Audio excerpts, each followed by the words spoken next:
Welcome everybody. I'm going to do a type-based design today. And as always, if you go to screenprintingartist.com, you can see my website.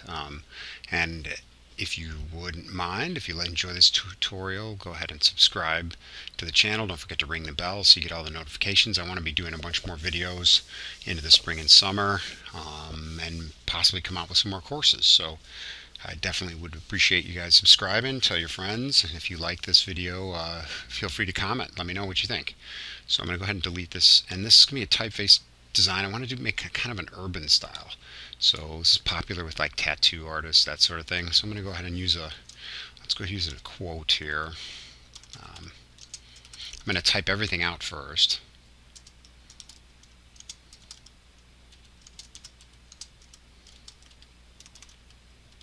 And I want upper and lower case.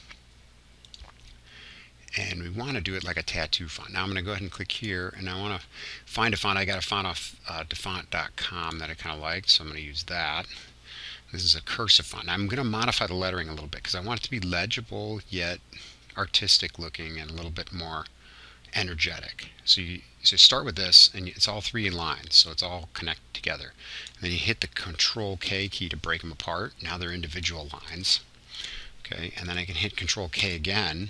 Well, I'm selected on a one line. Now it breaks it up into two words. So I'm going to go ahead and down on each one, Control K, and then Control K. And so now, when I did that on the last one, that broke it up into individual letters. You see that? So I'm going to undo that and leave it as one word for now.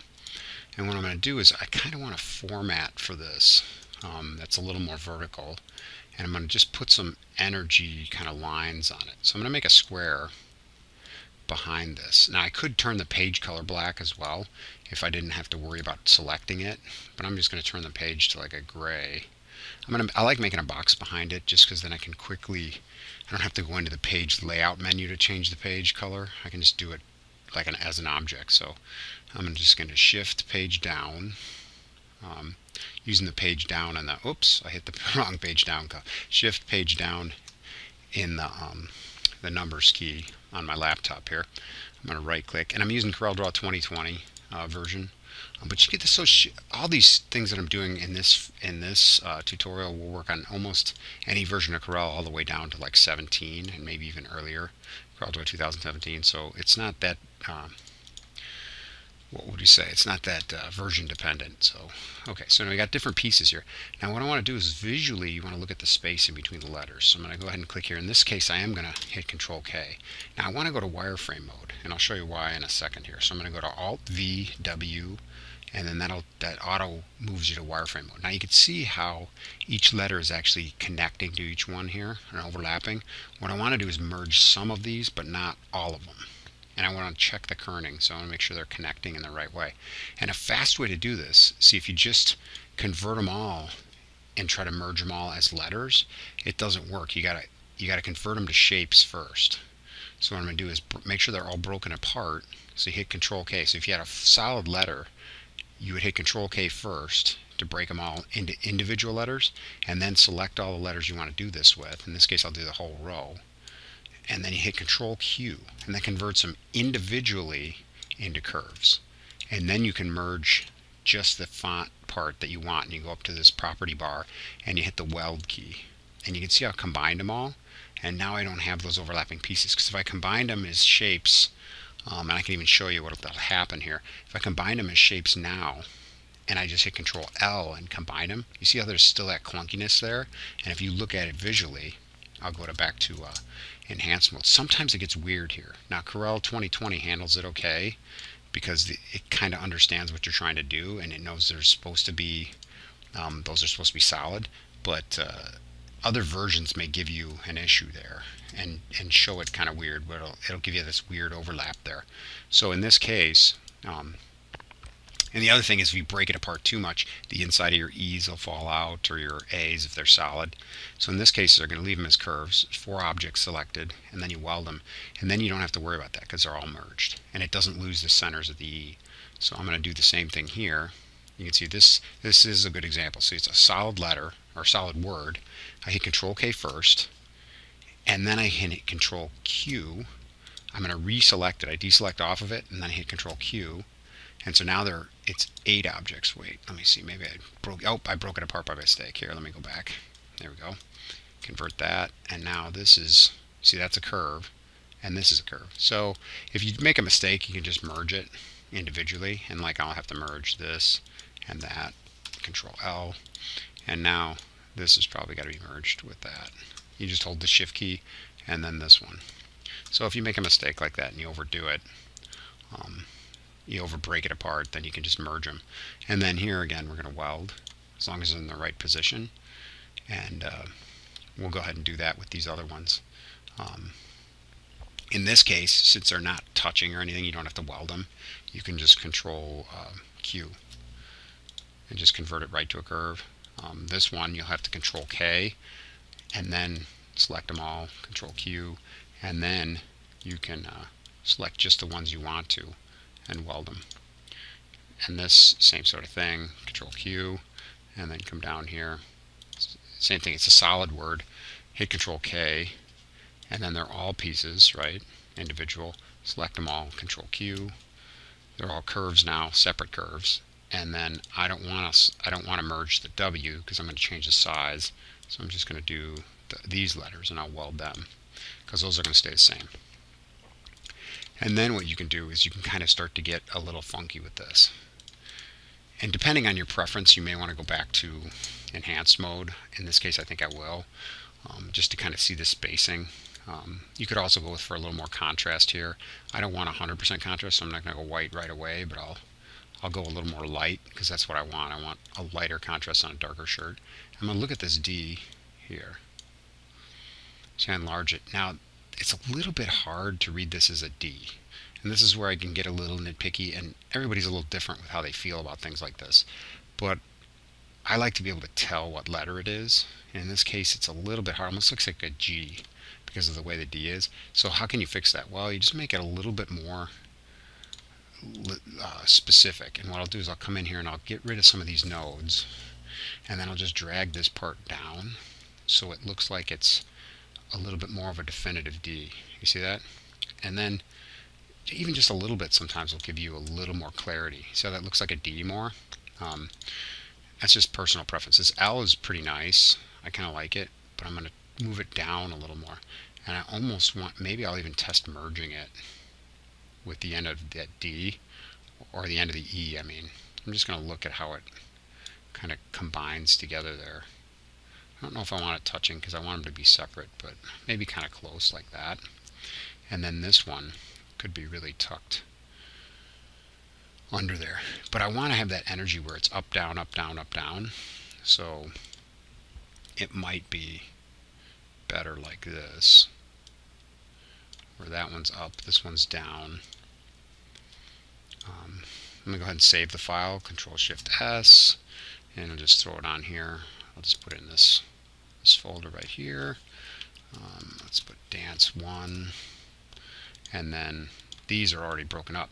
Now in this case I might want this a little bit smaller, but I might want the N a little bigger, so I Control K, break it apart, and then I can take this N and kind of enlarge it. Now it's the same sort of thing, like this N looks a little bit weird, almost like a W or something, and it could be made a little bit more distinct. And I'm not really crazy about this shape. Like this shape almost looks like it should be smooth or something, or maybe pulled down a little bit. So again, you can do a little bit of work here and just click on it and see, like, where does it get a little weird.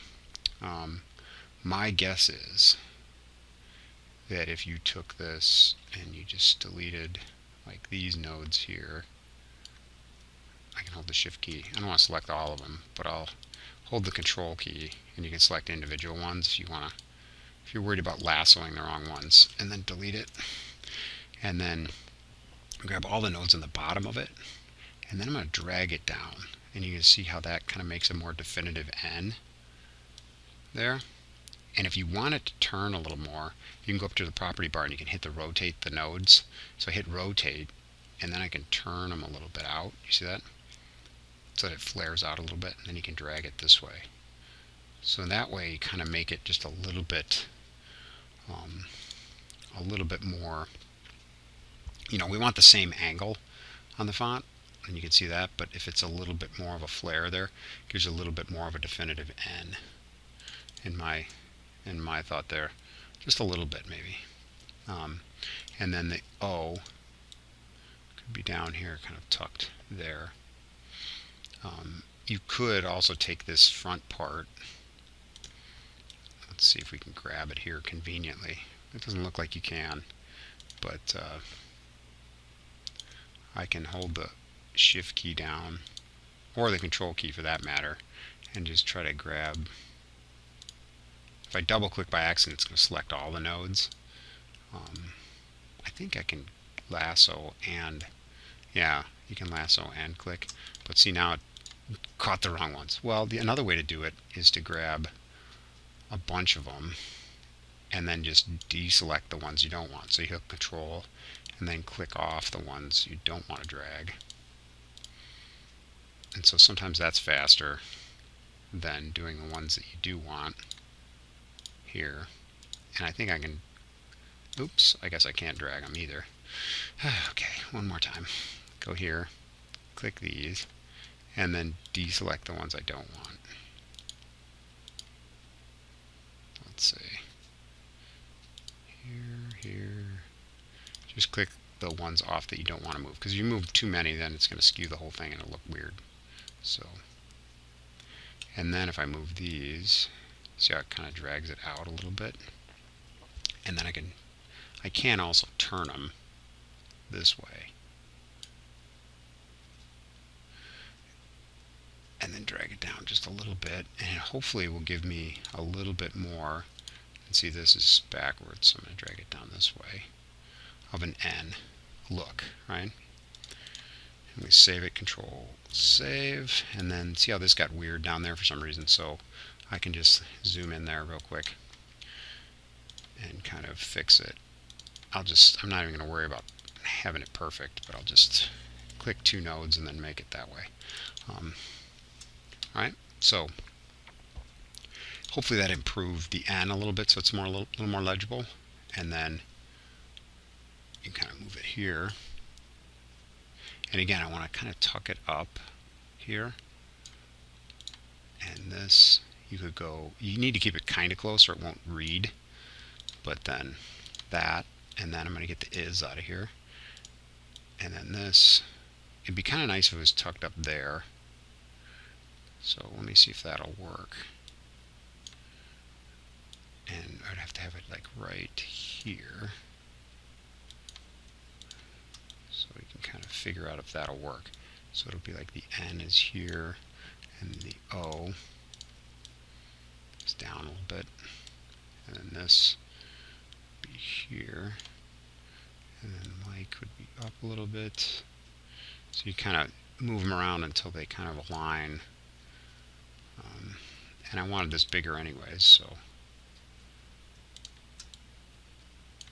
And if you can get them to mesh, fit together almost like puzzle pieces, and sometimes you can squish them a little bit if you need to, and then I just skew them to keep them on the same angle. So that's another way to kind of play with it. Again, save it as you go. I can move this one out, and this font down here, and you may need to move this over. And again, your D probably could be a little bigger because it's the first word in the whole thing. So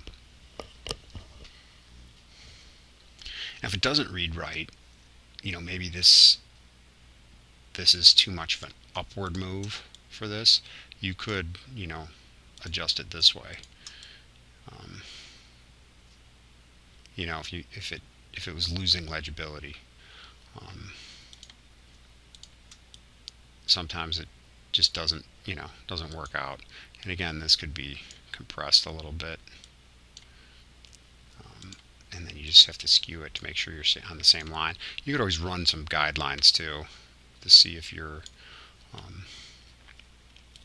and I can mess with this a little later to get me a little bit more stuff going on. And then is can be under here, even though it doesn't read perfectly. Now in the case of is, I'm going to hit Control K, and you can see how I lost that little center to the S, so I'm going to go back and merge that, Control L. My is, I'm just not happy with the way that I is. So what would we actually change there? I'm not really sure at this point, but what I think it looks a little bit like a backwards C or something. Maybe it just needs to be more, let me delete these, legible. So again, legibility. If fonts start losing, script fonts, that's a real common thing. Script fonts don't stay legible when they get modified really heavily. And it's hard to tell what they are. So in this case, if I crimp it, and then I can delete these nodes here, and I make it the top part of it a little more narrow, it may be that and I have to hit Control C on that one node, it may be that as I compress it, it'll gain in legibility. We'll see. It may be that it would be better off if I just trimmed it, but let's look at it now and see if it's any better. Yeah, it's a little better. So you could make this end fat here. It could widen out and get bigger. Let me just back that up. If the top part was skinnier. So if I extended this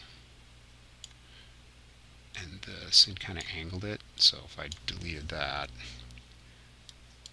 deleted this, and then kind of made this over here like that, and then maybe that would up my legibility and kind of give me a little bit more, be a little bit more readable there. Okay, and then we want this font right here kind of fit up here and see if this, we'll see if this works. And again, you're trying to kind of get things to wedge together. So I want the last letter to really be strong here. And I'm kind of watching the square of it too, so it might be that this needs to move up here. So it gives it more space for this, and then this. Yeah, so it might be that we need this to be here. You could also move this over.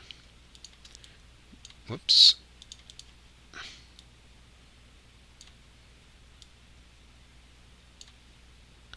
And then see if this would fit on the end. It might fit on the end if I got rid of that, if I cut that little piece off. So I might be able to shrink it. And then I don't really like that piece anyways that was hanging off, so I'm just gonna get aggressive here and just chop it off. I just make a shape with my mouse. Hold the shift key and trim it. And delete. And then I can always round that a little bit if it looks too harsh. I just double click, and I just delete the nodes in front of it. And then I can kind of just pull these back. You see how you kind of make that. It looks better. And then this is kind of tucked up, and then I want this to be nice and big. And I might be okay with this overlapping here, because I'm going to overlap some of this stuff anyways. So, okay, then I can save this. And now we want to create some energy with this, so I'm going to kind of stretch it down a little bit and out. Save it, Control S, and then I'm going to group it, and then I'm going to put an envelope on it. I'm going to kind of skew it and see what it looks like. I think I'll add a single arc mode, because that'll enable me to kind of arc the whole thing at one time. And like, you can arch it a little bit like that, which can be pretty fun to do if you want to arch the top a little bit. Let me bring this down and see. Sometimes with fonts, so especially slanted ones, if you arch them too much, they get a little weird. And if I want to know if it's working better, a lot of times what I'll do is I'll copy it, and then I'll hit Control Z, put it back to where I started, and then I'll paste it, Control V, and then I'll move the pasted one over, and I'll just dupe it, and I'll say which one do I feel like is working better. Yeah, like works better, but not great. So I hit Control G. I just overdid it, I think, with the arch. So I can just arch it here. I think just less is more probably. So I just need to arch it a little bit, but not too much, because it gives it energy, but it also distorts it. So that's a little bit better there. Not too much, right? And you could always, if it was too much and it looked skewed, you can always bring it back, you know, to adjust the arch a little bit as well. I might even do that a tiny bit. It helps with legibility. And then you crush it down a little bit. And then save it, Control S. One thing to note, when you do that with cursive font, sometimes you cause overlaps that you didn't intend. So you got to watch that, like right here. So I can just Control click, and then it makes it into a child curve, which means you can select within the group, and then I can bump this up. See? And just adjust it. If I don't like the fact that it's cutting into that, I'm going to save it. And now what I'm going to do is I'm going to put accents on this real quick to make it kind of look urban. I have two sets of accents I want to do. The first set of accents is going to be for the lettering itself. And so I just kind of want to try and, I'm going to kind of freehand these with the mouse and just see how they come out. And there's lots of ways of doing this. I like to do them as quickly as I can, just so that you're not spending too much time. But again, you want to kind of make them look somewhat realistic, like they were planned to be on there, but not too busy that, again, you lose legibility. So the idea is to kind of fill up some of your space here, some of your negative space, and make stuff that would be kind of organic but kind of cool looking. So, and you can kind of here, you right click and just see. Now, one thing you can do here, if I click off, is I can right click here and change the default. So if I'm drawing, I can just say artistic media. I can say OK, and then when I draw now in freehand mode, it'll actually create in that color, so that I don't have to stop and redo everything. And like I'm going to go from this O, and I might go like this here, and you can see how that kind of kept that color now. And this, I'll go here and go here. Whoops. And if you don't like it, just Control Z real quick, and it'll allow you to do that. So I'm going to just make these shapes, and then you know, I know I'm going to want something here like this. And again, I'm freehanding, but I'll tweak them a little bit later on. This, and I know one thing I don't like is I don't like the top of this. I'll click here and double click. I don't like the top of the eye. It looks kind of, I don't know, lame or something. Click here, and then I'll just trim it off. Sometimes if you're, if you're an envelope, you see how that moved? That's because I'm as an envelope here. Let me undo it and not trim it yet. But I can zoom in and show you.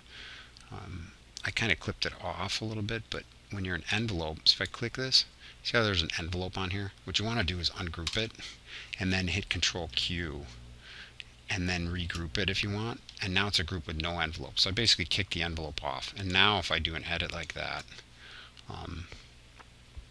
it won't see, it didn't move it, because as an envelope, it's kind of trying to reconfigure how the envelope applies it to a smaller shape, and it'll bump your thing around. So it's a good thing to know when you're trying to adjust. So I want to rapidly make these swirls, and I'll show you how to clean them up, and then we'll add them in as kind of final graphics here.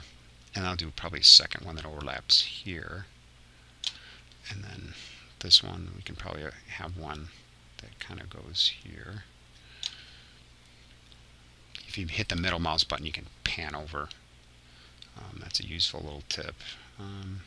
And so I'm going to have a flourish here to make the top of the eye, and then I will kind of loop it there. this way. And again, I'd probably connect these. This, you don't have to fill up all the space, but a lot of times it's just nice if it kind of flows. And again, I got rid of the one here, so I might want to get rid of this one. So I'll just edit this one, click, and then if you double click, it stays joined. And then you see how it turns into a arrow there, so you know it's going to complete your shape. Then you can just hit pick real quick, click there, and then you can trim. And since I don't have the envelope on, it's not going to move this. Control S, so it doesn't lose my work. And then right here again, I'm going to do the same thing I did up here. I'm just going to kind of use it as a reference. I'm going to kind of swirl this way, and then I'll loop there and loop around. And then I want to definitely put one kind of underneath that goes this way. And then I'll do one coming off the end here. And that goes here. Alright, and that's probably enough, although maybe I'll just add one final one that kind of goes this way. And then, so this kind of created some energy there. I think just looking at the space, I'm going to add one other one here. Whoops, undo. One other one there. Just to create a little more depth. Now, what I'm going to do, I'm going to take all these swirlies at once. For lack of a better term, maybe flourish is a better term than swirlies. But you get the idea. And one thing, I'll click off of my type. Now, to make sure I got the right thing selected, I'm going to go ahead and delete them and then undelete them. See, Control Shift Z and Control Z. Why am I doing this? Well, I want to make sure I'm not deleting any of my type, right, or merging any of my type. And now Control L merges them all together. And another thing you do is change color if you want to make sure you just have the right thing. And now, as this all has pieces here, I'm going to double click them real quick, and I'll just make sure they're all curves. So I click curves on all of them, just in case some of the straight lines were straight lines, and then I deselect. But now, since they're all individual shapes, now I can break them apart. Control K. That makes sure that everything in here is treated as a curve, and that's useful when you're averaging it. So now I'm just going to go through and smooth them out real quick, and I just click here on the line, and then double click anywhere that looks bumpy or weird.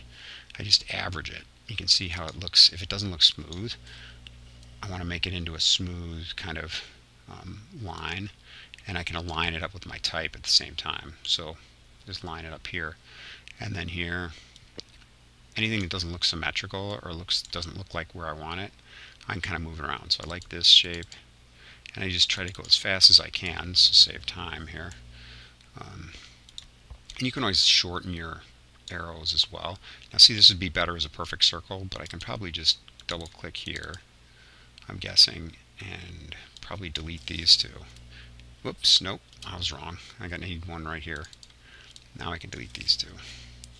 You see, kind of made a shape here, and you can always, play with it a little bit until it looks a little more symmetrical.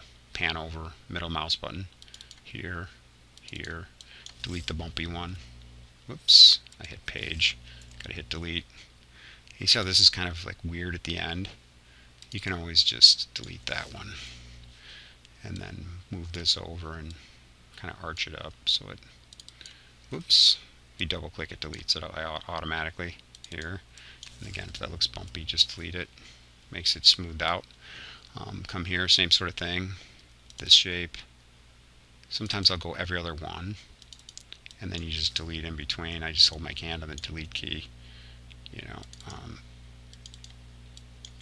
and then before you know it, it smooths the whole thing out, which is kind of nice.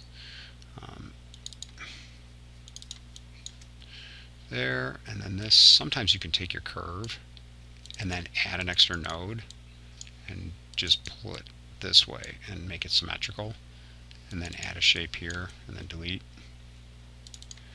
Add a shape here and then delete that one. I can delete this one. Come here and then just, sometimes it doesn't improve it and then you start over again anyways, but you get the idea. So there, And yes, you could find flourishes, but I've found a lot of times that making your own flourishes, you see how that was a straight line? That's why I did that curve step at the beginning. I found that making my own flourishes saves me the time of trying to fit somebody else's style of flourish into my design and editing them. So sometimes if you start from scratch, it goes quicker. But again, it's personal preference. And some people like to use the Bezier tool for this, which isn't necessarily bad. It's just, again, personal preference. I kind of like doing it visually, just freehanding them, rather than trying to make them perfectly symmetrical as I go. I find I can go a little bit quicker, but to each his own. Here, there, and then delete, and then you're kind of smoothing them out.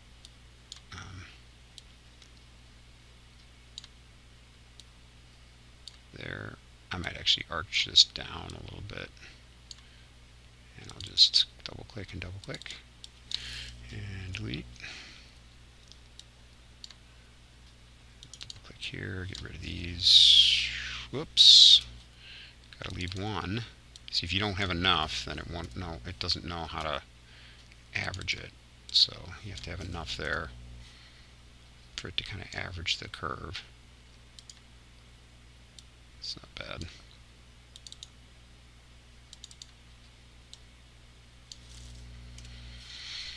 There. And then these, again, just trying to get the worst of the bumps out of the way here. And I'll show you how you can kind of moderate this as we go.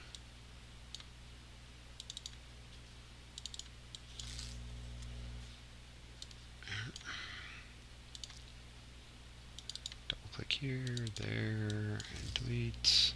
Almost there, getting there, bear with me. I know this is a little tedious, but the end result it should be pretty decent. You can see how that kind of worked. Some of these work better than others. Some of these are better than others to begin with, so that's always helpful. This, and then you get rid of that one. This, and you can see how that point isn't great, so I just get rid of it. And then here, here, get rid of the middle one, just kind of round it a little bit.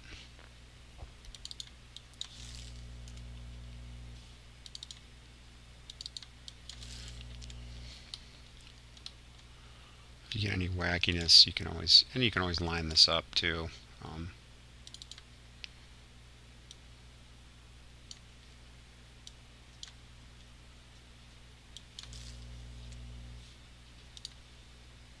So it kind of angles up there. I want it to kind of come off the lettering. That we can get rid of. This you can kind of pull out a little bit. There. That works. This one.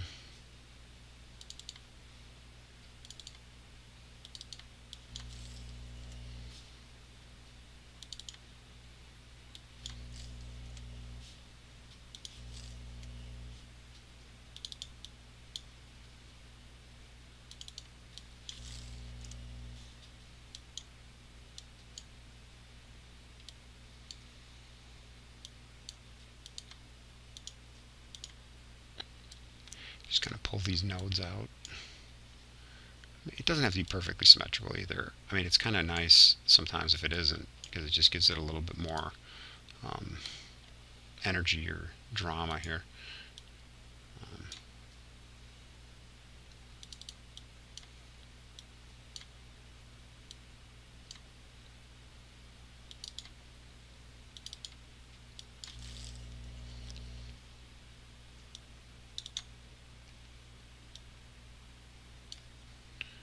And this I might actually bump up a little bit.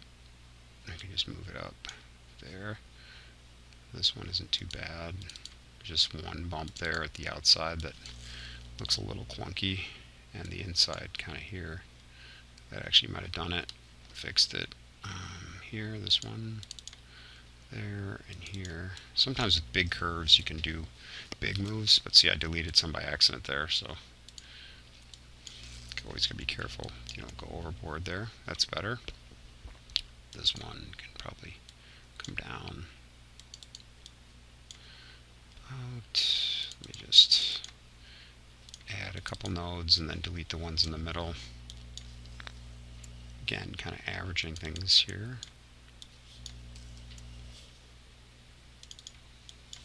And again, this is probably the most tedious part of this. Like we're getting to the point where hopefully we can, and then this part you can kind of line up, like I said, with the outside of lettering. If you want it to flow off your lettering, you can.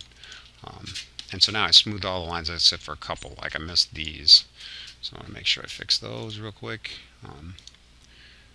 Again, I wanted this to kind of come off, so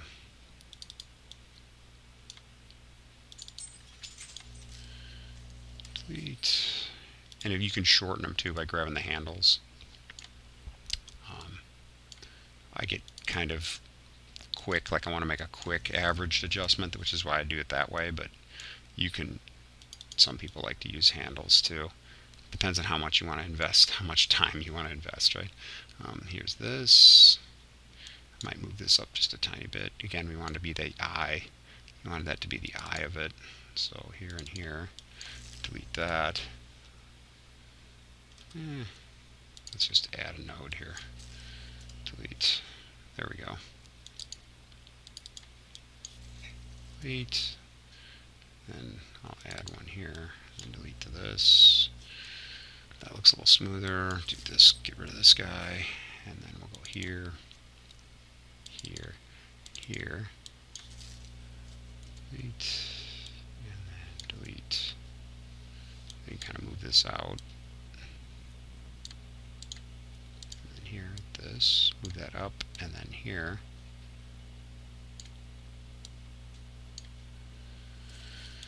That's pretty good. Okay, let me save it. Always a good idea to save after you've done a significant amount of work. Now what we're going to do is we'll rapidly duplicate this. You take all these. So see, all these are separate now still again. So instead of them all separate, I'm going to hold the Shift key, click that. And then what I'm going to do is I'm going to kind of skew them here, skew them off a little bit, like up. And then I'll right click. And then I can come back. And then for each one I can kind of rapidly see how do I want to make this into a shape. And calligraphy wise, a lot of times what it'll be off and off to one side. But you can also play with it like this to see if you want the shape to be, start out skinny and get fatter and that sort of thing. So here, again, you can crimp it to actually make it a little swirlier in the middle. But if it doesn't work, like if it's going to be too fat here, then you can just take one side and skew it, which sometimes is a cool way to go too.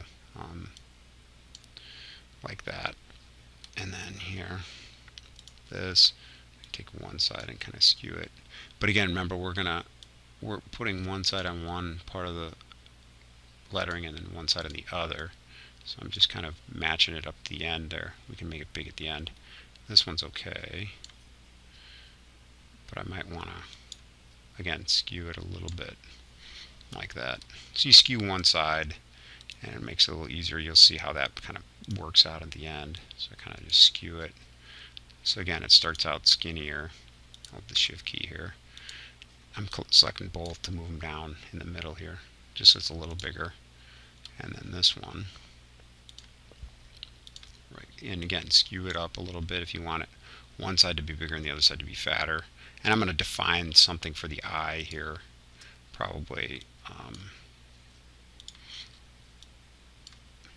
there. We'll take this one, and we can kind of stretch it a little bit like that.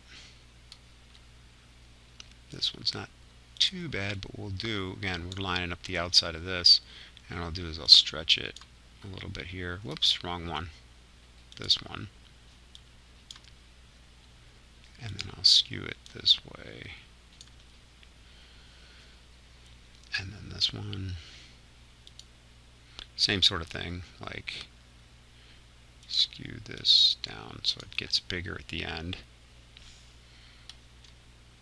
This one we actually want here, and then I will stretch this side down so it gets nice and big at the end there. Here, this one, probably just stretch it that way. This one, take the top one and just push it up, and then I'll skew both of them this way, and then just a little bit here. You could also stretch these a little bit. I want them to take up a little more space here in the middle and then here. So it cuts up. Move it over, this one, click, there, and you can always skew it too a little bit. Here, again, we want to line this up with the outside of the lettering. And then if you want one side of it to be fatter, skew it up there. Here, same sort of thing. This one, I actually want this to be coming off lettering, and let's stretch it. It's not bad. Alright, I think we're almost done here. Let me zoom out. Yep, and then what we'll do is Control S. There we go. And then essentially what we'll do here is we're going to select all of it.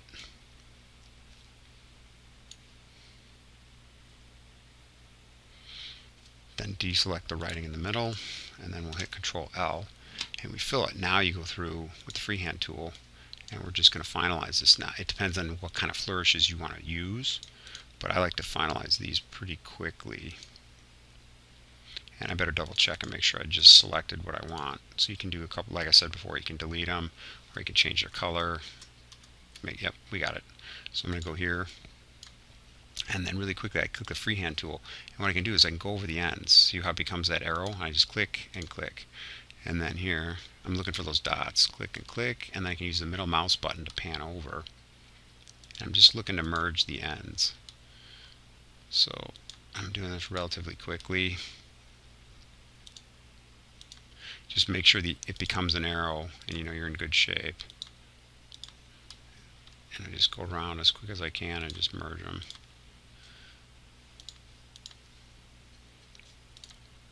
And depending on the type of flourish you want, you may want to do an extra step here. Because the lettering is kind of rounded on the ends, sometimes it makes sense if this is too sharp. If your flourishes are too sharp, they might look artificially just slapped on there. Granted, that's what we did do, but you don't want it to look like that, right? So I think I combined those. If you didn't get them perfectly, it's okay. You can come back and fix them, but we're just doing this kind of quick for this tutorial, so you can kind of see how to add flourishes. I think I missed it. You can kind of see if it didn't become an arrow. I was getting ahead of myself. Click, click, click, click. Almost done here. And the nice thing about this again is that you're creating a custom, you're building it from the inside out. You're not trying to fix your lettering around flourishes, which a lot of people try to do.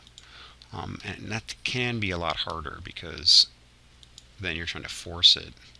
This way you can see how much time we've spent already, and we're almost there to where our flourishes should be really working well visibly with the type that we've customized. You see how that kind of flows together, right? But again, I missed some in the middle, so that's why you zoom out and look real quick. Again, click, click, and I'm just merging these ends. So we got solid shapes, and I got one more.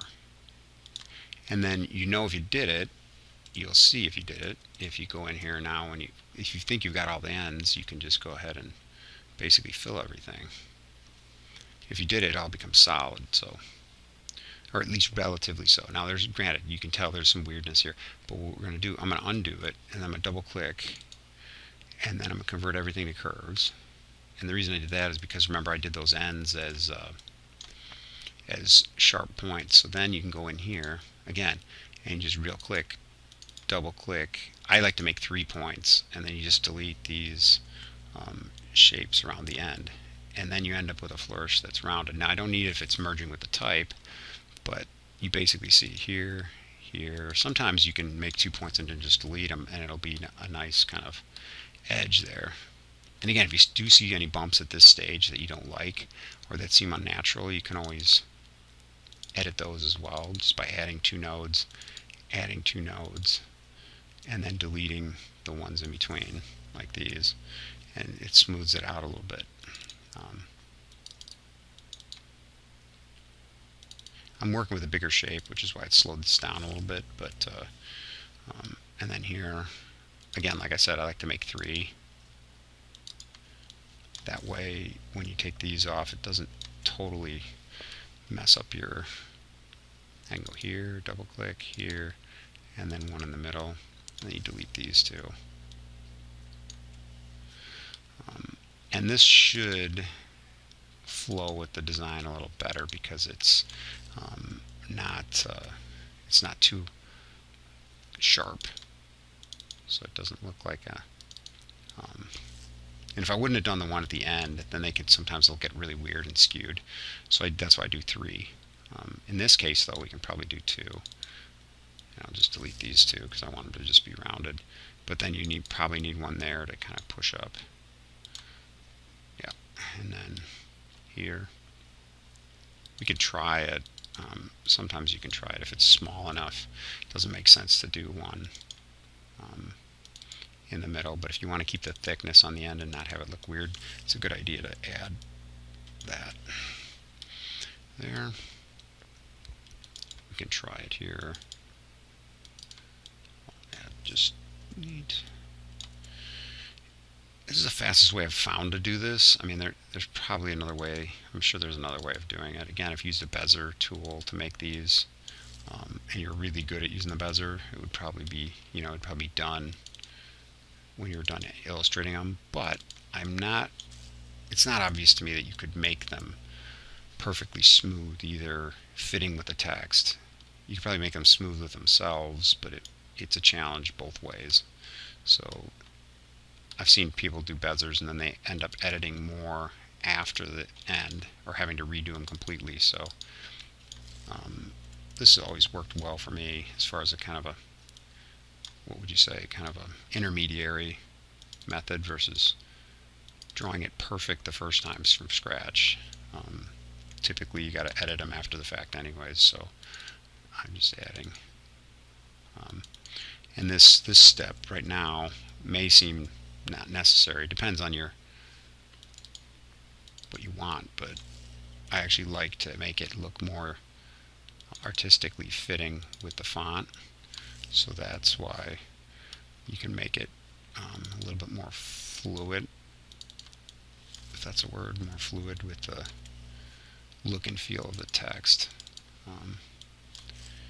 And some of these we could also move and actually merge to the text if you wanted to. Like this W, we could fit these ends on. I don't know what that would do to legibility though, so you'd have to look at that, but you could actually have them connect with the text. In this case, if I wanted to, I'm not sure, this is so close that we could probably just delete this and see if it'll, and then put one here and then move it up and see if it makes a decent end to that. Looks like it did.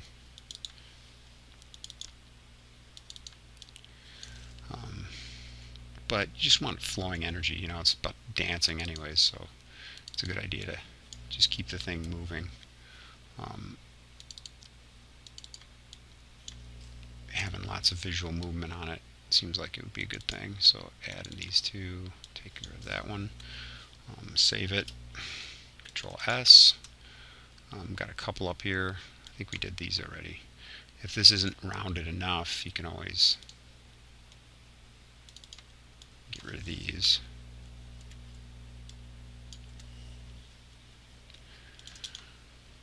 And there you go. So that's one way to kind of make these, again, swirls, and then we can add them, and then we can see how they merge with the type. Now if they're too thick, you're going to lose legibility, but for right now, actually, I don't think they look too bad. I think they're pretty good. So I'm going to leave them. Now, everybody's probably thinking, well, what about these little weird overlaps, right, that are caused by this, as the curve kind of matches over on itself? Well, there's a couple different ways of dealing with that. I can show you the one that I'm most comfortable with as far as fixing that quickly. So I save it, and what I do is I come in here. You can break them apart. That's one way to kind of, because they're all merged together. So you hit Control Control K, and that'll take care of some of them. See, some of those overlaps, it fixed them, but some of them it won't when they cross themselves. So you come in here. If there's one where it's crossing itself, then I go to Wireframe, and what I do is I just want to make a shape here that's going to combine it. So I cross the center points of those little X's. You just do it as quick as you can, double clicking, merge it, and then hold the shift key, click here, and just weld it. Right, and then I hit Control Shift, Control Save, and then we just look here. I can see one right here that I'm not really thrilled with. I don't like the angle of that, but you know, stuff like that you can play with later. But in this case, I'm gonna fix it now. But I know I want it to come up to here. But what I want is I want to take these and match that angle of the type a little better, coming off there. And if it doesn't match perfectly, I can always just delete those in the middle. And see, then it comes off smoother. And I'll save it. And I notice I didn't, for some reason, fix this one. So let's go ahead and fix it. Whoops, I don't want it too rounded there. There we go. And this one I can leave pointier.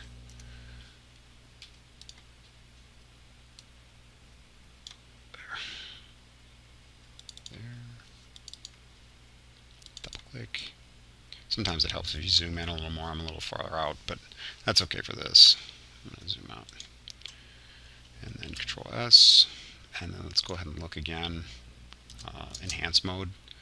See, one we didn't do here, so that one fell apart when I hit Control K. That means that shape wasn't finalized. So one of the sides wasn't capped, which is fine. We can fix that real quick. Click this, click here, and then just find the other node. Click there.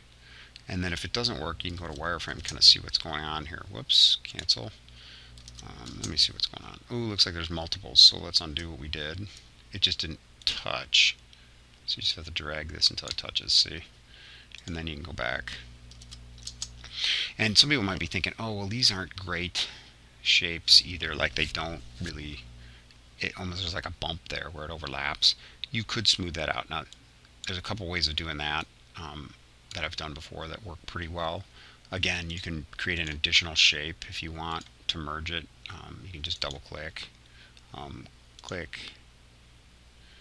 I just double click a couple times and then come back. And then you double click here real quick, make a curve. And then I like to go wireframe just so that you're tight on it. And if you want to fix it, you know, you kind of create you're basically creating a shape that just maps over the arch of it like this. So it just cleanly kind of cuts.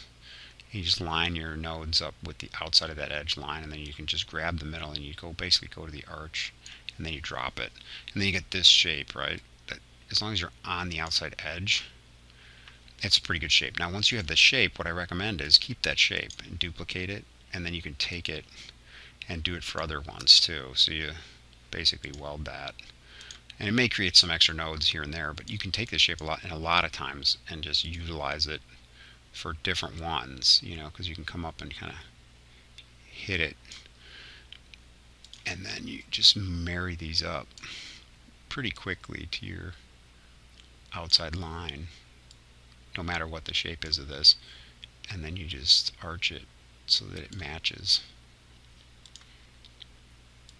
And that's if you want to get really nitpicky on this, you know, and create that. And I'll hit Control C in case I want it for somewhere else. And then you click here and merge it. In this case, I don't really mind it that much, but again, it just depends on how, you know, because you might want to put another one there, you know, and here and there. For this, though, I'm going to leave some of them just because I like it kind of overlapping like that. Some of the ones on the end get a little weird. You see where these kind of drop off there? Those you might want to, if they look, you know, add little pieces to them. So we might end up doing that there, but again, it depends. There's a couple ways of dealing with it, but one of the common ways is, like I said, just create just a little shape there that kind of bridges the gap, so to speak. I don't have any holes in any of the other ones except for this one. So that one I want to fix. So I'll go in here and go to wireframe mode. Just real quick, you just want to hit those X's kind of perpendicular to them, like that. Just create a shape that cuts right across the middle.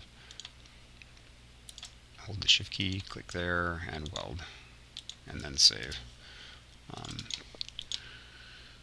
And then you create a kind of a nice shape without having that kind of weirdness to it. And let's look at these. Alt-E, pretty close to finishing this up. Looks pretty good. There's a couple awkward spots, but they're not real bad. We can probably let them fly, I think, as they are. They're pretty good there. There's some down here that I'm not crazy about, and I want to fix this little loop here. Other than that, I'll fix this loop, and then we can just do the effect and finalize the design. We go to wireframe,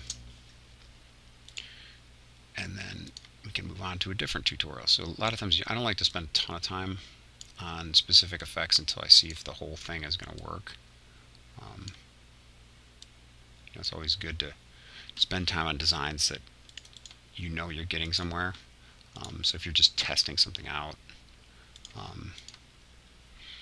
then it's a good idea to kind of not spend too much time on it. Like I said, these are probably the worst ones, so I'm going to go ahead and fix them real quick.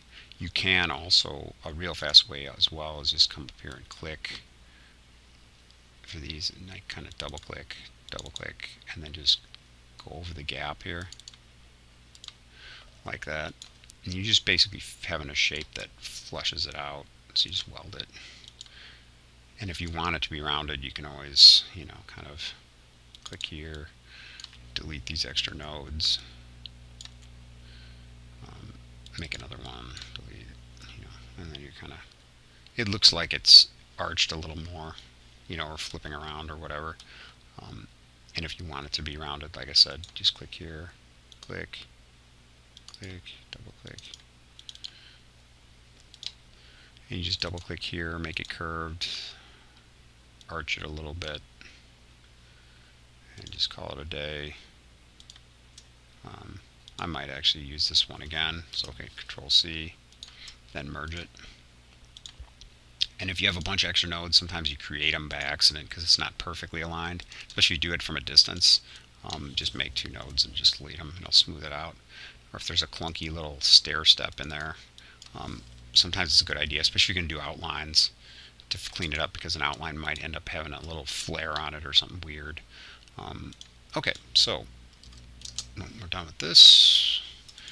Created our kind of swirls here. Come in here, and now we're going to have some fun with this thing. I'm going to hit Control S, save it, and we will look at, okay, now I'm going to create, I wanted this whole thing to be white, so we're going to go ahead and make it white. Want the whole background to be black, but we'll do that eventually. First I'm going to do it, the shirt might be a metal tone shirt, could be a bunch of different colors, royal blue or whatever, but we're just doing it to see the maximum contrast. Here looks like there's an outline. I'm going to take that outline off. Just make sure there's no outlines on anything. Say no outlines. So I right click and make no outlines. It's not bad. I've made some of these things real skinny in their points, so that could be one thing where we want a little bit of an outline. It's not really bothering me right now, but I actually kind of like it almost disappearing in the middle of these where it gets really sharp, so I might just leave it. I think it kind of, the dramatic part of it is kind of fun. So we'll hit save. Now what we want to do is we want to create like a double border, and then we want an extrusion. So if you're confused about that, I'll show you how that works. So we're going to kind of take this whole thing. I usually save it, and then I'll keep the source, and then I'll add a page, and then I'll go back to the first page, and I'll dupe the whole thing, Control C, and I'll go to page 2, just because if I have a problem or something gets really out of whack, I can always go back. Sometimes I'll even make a separate file, just in case I have an accident and delete it. But in this case, I can always go back to the original. But what I'm going to do to kind of play with this now is I'm going to take all of this, like it, and I'm going to merge it all together. And you see how I kind of jacked that up? So what I need to decide here is, what is my effect? What's my problem? Why is this causing me a problem here? If I weld it, yeah, it's causing some sort of weird problem there. Probably because these lines are overlapping each other, or right there, there's causing a tangent. There's a couple ways of solving it, and we'll see which is the easiest way. And that's why this is kind of an experiment, because you don't know if the computer is going to play nice. I may just leave it as a group and see if it works, though. I'm going to just group it. So if you have issues merging it, like Control L, and things are like filling in holes and doing weird stuff, just try and use it as a group and see how well that works. I'm going to make a group, and now I'm just going to add outlines to the group. So I'm going to take any outlines off. It says several outlines, but I don't think there is any. I'm going to just right click a couple times. I'll hit delete, make sure, yep, I got everything off. And there might be an outline in here. Nope, no outlines. I'm going to click here, and then I'm going to add, let's do 3. Interesting how I did a different color outline, different things. Well, it hasn't finished it yet, so if I do 3, let's do fairly big, 8. Okay, we'll do 8 point, color, black, and then we'll go behind fill. And scale with object is good. And I'm going to go around and around just in case there's any little flares. So I round the corners and also round the ends in case there's any little flares. I'm going to go okay. That's not too bad. About 8 is right for this design. And now you notice there's a lot of, like, you can see where these lines are and different things. Well, we can fix that pretty easy. All you do is Control C, Control V, and then right click and take outlines off. So you put a piece on top of this. You see how that worked? And kind of covers it all up. And now what I want to do is I want to do an extrusion. I don't know how that's going to work as a group, though, and that's the part where I may have to do a weird workaround, which I'll show you if it doesn't work. So I'm going to save the file, and then I'm going to kind of, I think I'll go ahead and just delete this top piece because I just want to make sure that would work. And now I want to make an extrusion. I want to see if it will work with a group. I haven't tried this before, so I'm going to click on it. I'm going to click and drag. And we'll see if it locks up. Now if it locks up, you'll see a short blip in this video, and then I will come back and redo it another way. So we'll see if this works. So, oh, looks like it kind of did. That's cool. That isn't what I want, actually, but it actually works. So I'm going to open the Extrude dialog box. I'm going to go here, open Extrude. And what I'm going to do is I'm going to do back parallel,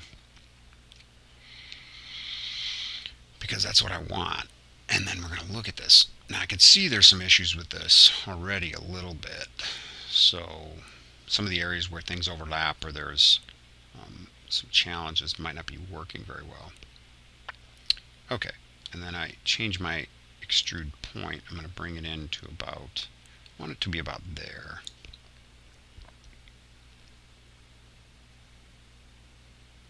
Let's see if this works.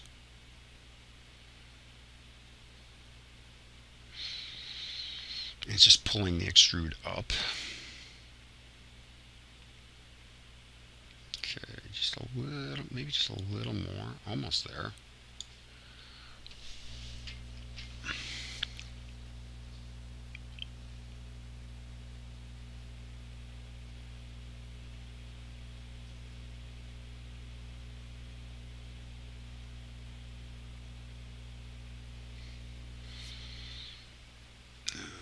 Depth, angle, real close. One more time, I'll just go a little bit less with the extrude and see, because I don't want it to overlap too much on the other letters as far as the background. So I'm going to push that up.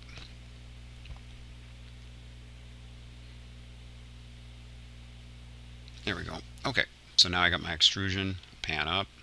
It did it without locking up, which is, I'm surprised. That's good. Now, other versions of Corel might not like to do this. You might have to break it apart and do each piece and then mirror each piece slightly or something, or just extrude each piece separately.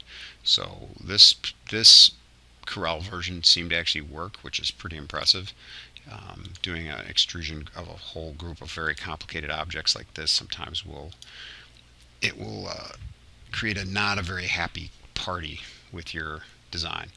But you can see I duplicated that, and then now I'm going to do the same thing I did before, which is I'm going to Control C, Control V, and then I'm going to have no outline on it, and then I'm going to add a small white outline of relatively thin, but just enough to add a little bit of a pinch to the skinniest parts of it, which will be like a 0.7. I'll say OK. There you go. And then now what I'll do is I'll take two of these. You'll see I'm going to take two different versions of this. I'm going to zoom in here. I'm going to save it, Control S, and then I'm going to take this outside edge, the one that has the 8-point outline of my font, and then I'm going to click the extrusion. I'm going to hit Control C, Control V. That'll throw it on top. I'm going to fill it all with black. And I'm going to group it, and then I'm going to go with a much bigger outline than 8. I'll probably go up with like 15 or something. I'm going to go with a bright blue, like a cyan. I'm going to say OK. And then that, I'm going to click, and I'm going to hold the background, hold the Shift key, hold the background, and then Shift page down. And I'll punch it all behind the whole thing. And then you can kind of see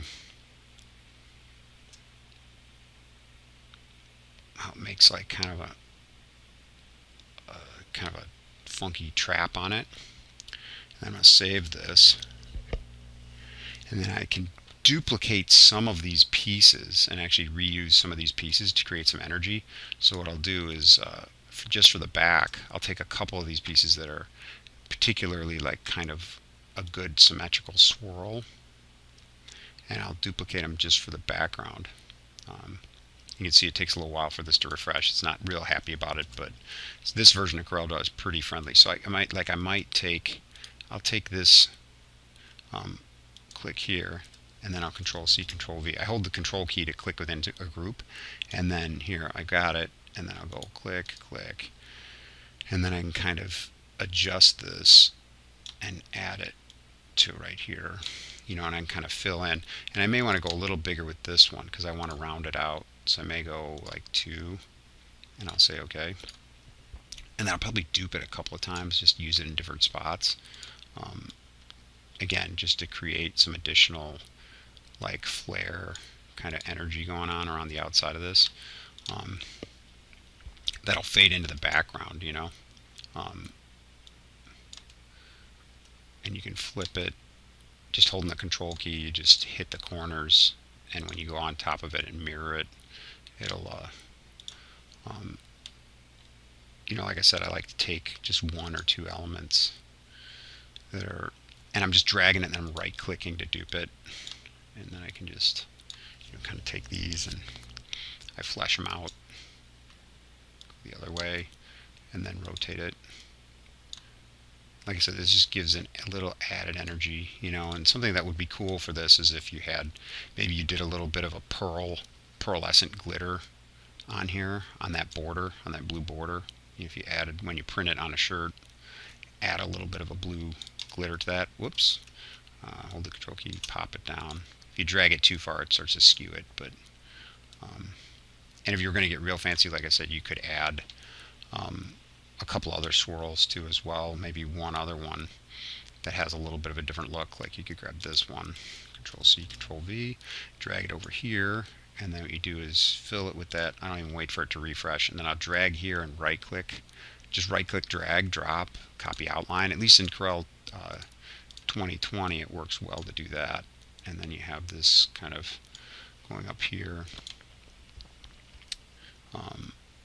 and I could probably use that one down here. I'm just going to drag it down. It'll move it. If I go near the border, it'll move it. And I will just rotate it and then flip it. So rotate it here. Turn it a little bit. And then I think one last one. Control C, Control V, drag it over here, right click, move it over, do this, and then right drag, drop, copy outline, and then this, I'll just invert it, shrink it a little bit over here.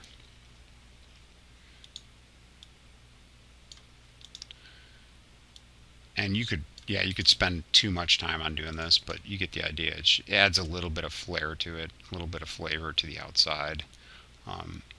Makes it a little busier. Now, you can overdo it, like I said,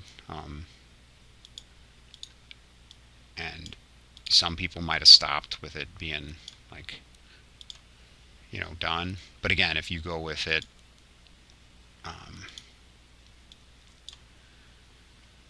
as it is, you know, say this is it. I'm going to save it. There's different effects you can add to this as well to kind of ramp it up from here. But this tutorial is getting pretty long. I think it works though as far as it is. Now you could do it this solid black. It could work well on a black T-shirt even though the drop shadow, if you let it drop out, it would still work well. But it does look really good on like a charcoal gray or even like a mid-tone garment, you know, as long as it didn't clash with the blue. It would look good on a red probably, or even a you know, you might have to change the blue to a different color, but it does pop, you know, on most colors that you put it on, just because it's got the black and the white, and then it's got an accent that just really kind of vibrates. Like it'd probably look good on like a little bit lighter of an orange that popped against the blue, you know, or like a really light, like lime green. Like if you got that one of those lime green shirts, it'd probably look really good on there. But I have to change that green. That's kind of an ugly green. But if you went to much more of a, let's see, color viewer application here, and you switch to a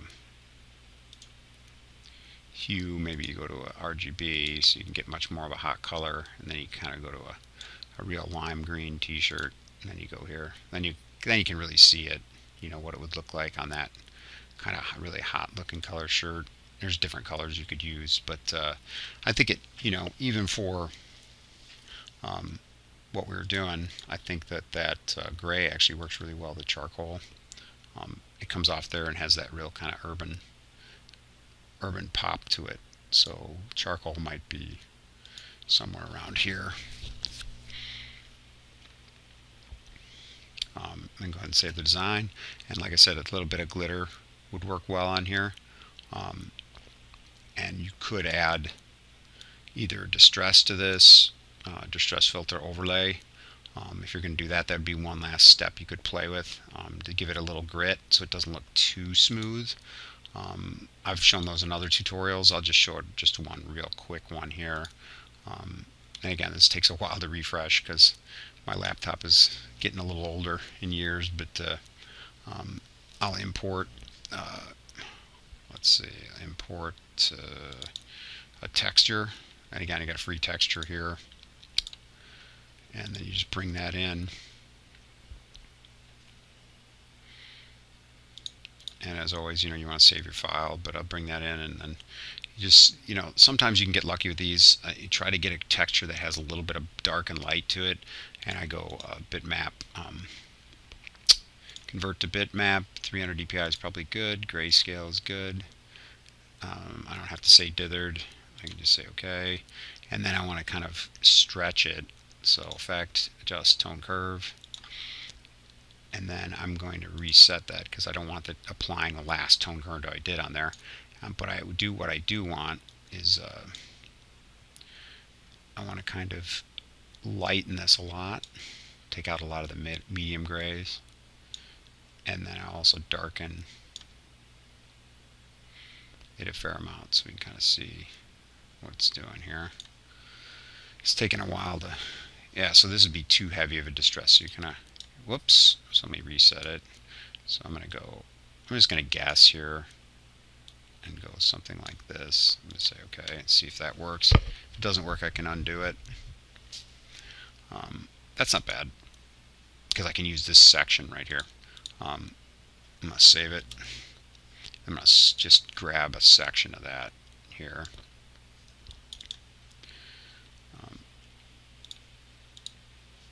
just crop that. I selected it, so grab here. Doesn't want to crop for some reason. I'm not sure exactly why. It's probably okay. There's another thing I can do if it doesn't want to do it, but let me just try one more time. Maybe it wants me to use the button up in the corner here. Now I'll just hit crop. Still didn't work. I wonder if there's a refresh or something that's going on. Well, we'll just convert it to a bitmap. Convert to bitmap. Grayscale, okay. And then I'll try cropping it. If that doesn't work, then we will just, there we go. Yeah, it just wasn't a bitmap. It was reading it as some sort of placed object, probably.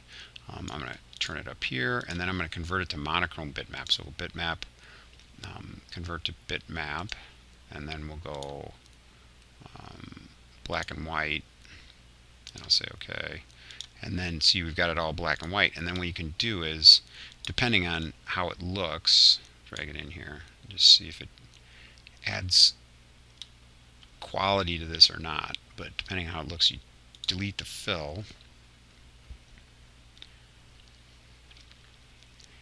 and then add the just right click on whatever the background color is, and it basically makes the background color, kind of knocks it out.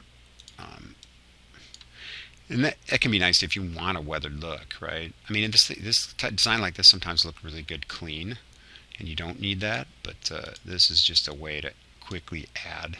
And again, this is a fairly light texture because I didn't want too much of it getting knocked out. You could always add more to it. I'm kind of enlarging it here so it goes over the whole thing. That would be easy enough to do.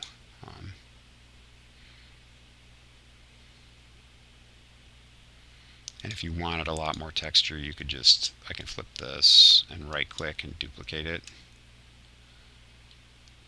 I don't know what I did there. Almost seems like I did something weird. Oh, no, it worked. So then take this and I just select it on the other one, then hit CE to align it on top of the other one inverted. So it'll basically double the overlap of the texture. And if you don't like the positioning, you can always drag it, move it around a little bit too, in case it, if it lines up too much on the other one and you get these weird star-shaped distresses. But this just shows, so this shows a way to do kind of an urban yet distressed final design. Here's the way it looks, the final version. And then if you want to see it, you hit, let's see, full screen is F9.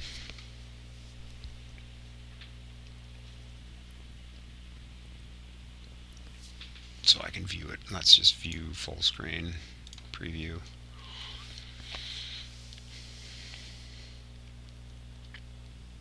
There you go. Now, I know it's a very long tutorial, but sometimes it's hard to do text effects like this slow, but that gives you an idea on how you can make kind of an urban font from free content, making your own flourishes, and then add an effect to the end. And this is a really popular look, both from some tattoo style, and gives it a little bit of a retro feel, but it sells really well on t-shirts. So enjoy. I hope you learned something here. And then, as always, subscribe to my channel, and stay tuned for more tutorials. Thanks a lot, guys. Have a great night.